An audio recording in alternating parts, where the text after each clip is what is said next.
Okay, y'all, I've got my coffee. I'm ready. Let's talk a little bit about the things I learned as a filmmaker from my episode of GlamCulture, the New York edition. And get ready to dive into the glam culture of New York City. Hi, my name is Andrea Lewis. Welcome back to my YouTube channel. I am an actress and a filmmaker, and I recently released a series called GlamCulture on this channel. It is a travel meets beauty and fashion show where I go from city to city and event to event to discover and explore what the glam and culture is of that city. So this show is my dream show, but while we were filming, I learned a ton of stuff. When you finish a shoot as a filmmaker, you often have a thing called the post-mortem. You kind of discuss like the things that worked, the things that didn't work, what you learned, what you want to see more of. So this is a little different than your traditional behind the scenes. I just had many moments where it was like a big like aha, and I want to break down for you guys some of the things I learned as a creative. Lacey Redway is a celebrity hairstylist. She has done everything from major magazine covers like Vogue to being the leading hairstylist at New York Fashion Week. She's worked with all of your faves. I'm not kidding. All of your faves. She has worked with them. So you have seen her work. Her resume is long, it is stacked. She has an incredible career. But one of the most important things she said in her interview for me was this. Just like many other Black women in so many different spaces, workspaces, I constantly have to prove myself. So you have to show people what they don't see. Yeah. So, you know, you can easily be boxed into how people want to see you because it's easy for them to compartmentalize what you're good at. Yes. So I had to continue growing my portfolio and showcasing other styles that I also am good at to show people that, hey, I know I can braid, but also when you're hiring for this other type of service, think of me. Just like she said, we have to show people what they have not seen from us before. You can't allow people to box you in. I am an actress. I've been an actress my entire life. I played a character on a television show called Degrassi that most people know me from. I played the character Hazel. And while that was not my first acting job when I was a teenager, and it wasn't my last acting job as an adult, but it is the one that people know me for the most, and they ask about it the most because Degrassi overall is a very iconic show for people, very impactful show for people. But the thing that I have learned in my creative journey is that I have to show people what it is that I know how to do. Otherwise, they will keep boxing you into the same box over and over and over again. And especially Black women, Black creatives, Black female creatives, you learn this lesson constantly. And somebody like Lacey Redway pointing that out, that while she got her start in the hair industry by braiding, that wasn't the only thing she was capable of. And she knew that if she didn't show these people what it was that she knew how to do, they would continue to limit her. So from her portfolio, from her book, she has to create the imagery. She has to create the thing that she wants you to see. I have endlessly had to create the thing that I want people to see. I've had to create the roles. I've had to create the opportunities. I've had to create the space for the type of roles that I wanted to play. A film that I did called Three Ways that is on Hulu currently. That is one of those roles that I think is a prime example of. It is a comedic role. It is a wild and out of the box role. And all of the work that I did prior to that, my website, Those Girls Are Wild, to my web series, Black Actress, I consider all of those roles leading up to the character Stacey in the film Three Ways. That prepared me and also showed people that I could do funny, I could do comedy, and I could do things other than play a teenage best friend. And when it comes to the stories that I create, like GlamCulture, I am creating the world that I want people to see. And so when Lacey said that, I said, aha, I got it.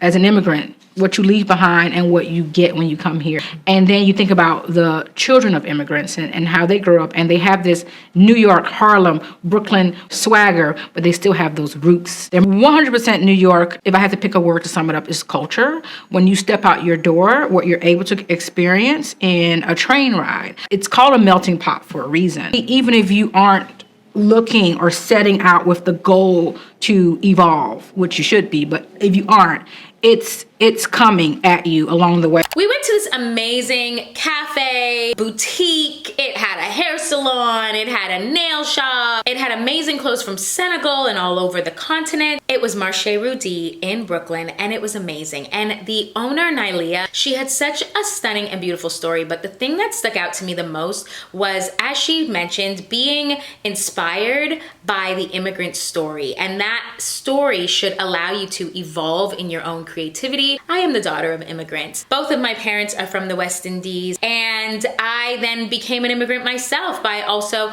moving to the US. And so the story of immigrants, the story of our creativity and seeing that and using it to evolve as a creative just struck such a chord with me. Her family was from Trinidad. She was raised in Atlanta, but she moved back to New York, not only to reconnect with her Trinidadian roots, but also to be in a city that embraced culture in this way and embraced the immigrant stories. And I just absolutely love that. Embracing the immigrant story, embracing the creativity of culture helps you to evolve. I literally barreled my way into the industry. Okay, You know, yeah. like my career started because I found Little Kim's assistant on Twitter, and I emailed him mood boards, and that's how I started working with her. What? That was my first celebrity client. You know what I'm saying? So that's what I mean when I say fashion needs me. Yeah. I'm one of one out here. It's not just any rapper. You're like, this is Lil' Kim. Right. This is the queen of the queen. That brings me back to what I said. You know, I'm just arrogant. Like, I'm not gonna lie. I'm not gonna like come up with this like, well, I thought of. No, I'm gonna tell you the truth. I'm just like this New York little Brooklyn boy. I'm like, I know what I want to do. I want to bring Little Kim back. I want to put the best looks. I want to be the hottest stylist. You know, and I just boost my head with these ideas and get out there and do it. Scott Louis barreled his way into the industry, and I encourage that all of the way. Full stop. Okay, full stop.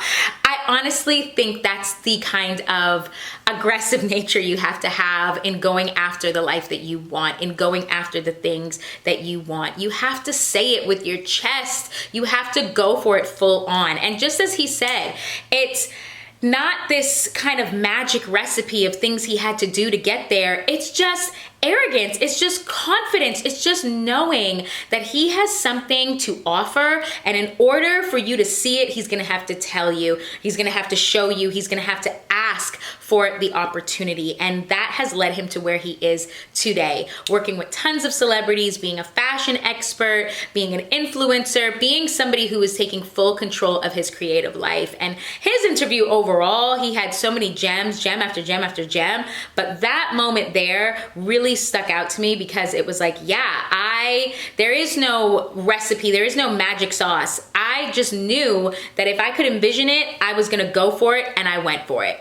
Done. For me, glam is just showing up as like your most authentic self, whatever that is that day. I think as I like grew up in this city, I just was like, wow, I can be so many things and I don't have to look one certain way. So like, I think it liberated me in a way that in my beauty, that is like really cool, and I still celebrate. Julie Wilson is the beauty editor for Cosmopolitan magazine. She's got an incredible career. She's worked for many publications, and she's just got such a strong voice and point of view when it comes to fashion and beauty. One of the things that really stuck out to me is her talking about that, you know, growing up in New York, figuring yourself out in New York is what also inspired her to know that like her beauty could evolve and she could be so many things. I always encourage creatives, especially, you've got to leave your hometown. You've got to see the world. You've got to just explore other parts of yourself and expression of yourself. And that small moment there from Julie was just so impactful for me because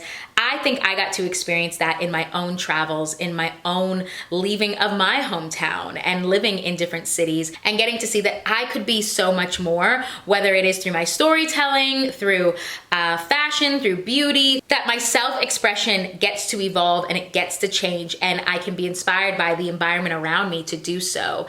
And just as Julie said, it will liberate you. Glam for me is about self-esteem. It's about making people feel really confident, really good about themselves. Someone can get up from my chair feeling better than when they sat down, and I was like, oh. Danielle Henry did my makeup in this episode, and she's an amazing makeup artist, New York native, fellow West Indian girl. I just enjoy her so much. I enjoy her energy. One of the things that really stuck out to me for her was her talking about essentially purpose. Her journey was long. Before she got to being a celebrity makeup artist, she had tried her hand at a lot of different creative things. But when she got to makeup and seeing what she could do for somebody when they came out of her chair, how she could make them feel, it just made me think a lot about purpose and alignment and finding spaces where your purpose can lead. And makeup for her, beauty for her, is her purpose because of the way it makes people feel. And at the end of the day, I think we are all in that kind of space. And as a storyteller, that's always my mission. So much of your imagery in here is the people. I'm the document through all of that. To me, I'm like an immigrant, constantly exploring what I haven't really seen yet. We had the most special interview with Mr. Alex Harsley at 4th Street Studio in the Lower East Side. And he had gem after gem after gem. This space was truly like just finding a little diamond in the rough. It was the true documentation of the people of New York. And the way that he saw himself was, as he said, as an immigrant. He saw himself as somebody who got to discover, who got to learn, who got to listen, who got to feel, who got to see the people of New York City. And that really inspired me. We are all students. We all should just be constantly trying to learn. And Alex Harsley, who has been photographing New Yorkers for over 50 years, was still in the space where he wanted to learn. I thought that that was so beautiful and so special. And that is what makes New York such an interesting city, is the people there embrace the culture and they love the culture of this city. And he himself still to this day saw himself as an immigrant who is deep in the culture, trying to figure it out as best as possible and documenting the people as much as possible. And I loved that. As a filmmaker, it's very important for me to come out of my projects and to just feel like I got a big aha, to feel like I learned something else that's helping me to evolve to the next one. This episode of GlamCulture, our New York one, it really did that for me. Came out of it with more appreciation of my own heritage, my own ethnic background, my own storytelling POV, and then also of New York, a city that I have loved, a city that I have lived in, that I go back to very often, that I constantly romanticize if I should be living there again. It is a city that has embraced my creative endeavors, and I am forever thankful for it. And as a filmmaker, I came out of this episode more and more appreciative of the stories that I get to share. So do me a favor, go check out my episode of GlamCulture, the New York City edition. Leave a comment there, hit that like button, hit subscribe if you are not subscribed, share it with a friend, and tell me over there what you gained out of that episode. If you are a New Yorker, or if you are somebody who's hoping to visit New York, I hope to see you over there. Anyway, my name is Andrea Lewis. I am an actress and a filmmaker, and thank you once again for watching my YouTube channel. Bye.